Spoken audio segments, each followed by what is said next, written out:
Hi, I'm Tyler, an account manager here at Unleashed. Welcome to our latest product wrap-up.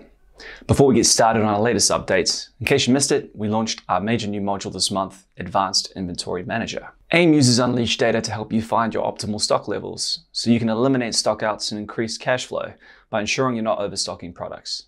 It's a game changer for planning your inventory, and we'll be adding functionality to it, like forecasting, in the near future. I won't go into detail here, but you'll find more detail on this below, including 1 month free to get you started. Okay, so back to our latest product updates.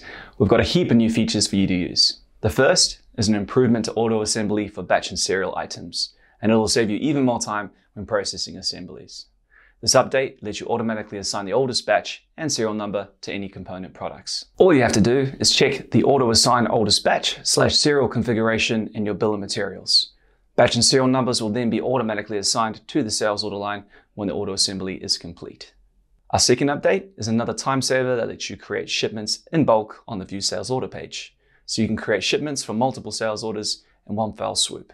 Our third improvement is a key update that you'll find incredibly useful for purchase orders.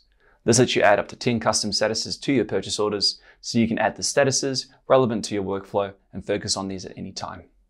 We've also made a change so you can add a new status when doing a bulk status change. So you can do this for sales orders, assemblies, and purchase orders. Our fourth update gives you much more flexibility with how you use your documents. You can now customize the sizing of all your Unleashed documents to suit your needs.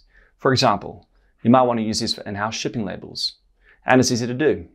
Take a look at the description below for how to do this. And number 5, we've got 2 BI Vision updates that'll improve your navigation and display. First, you'll notice a change to your main dashboard so that each tile has a link to BI Vision, so you've got a really quick way to check in on your performance. Second, in BI Vision, you've now got more flexibility in the way you view your charts. You can choose either a pie chart or a vertical or horizontal bar chart, so your display is just right for you. And number 6, we've got several great updates to Assemblies to tighten your workflows, and they're especially helpful if you're custom manufacturing. Again, take a look at the detail on the page below for how you can use these. Whew! You might not believe it, but that's not all our most recent improvements. We've also made numerous updates to purchase orders, sales quotes, your backorder inquiry, and more. You can find all the details on our comprehensive changelog in the help section on our website. And don't forget, we love hearing your feedback on these updates, and you can do this by heading to our enhancements page. That's a wrap on our updates, but there's plenty more coming soon. See you in the next update.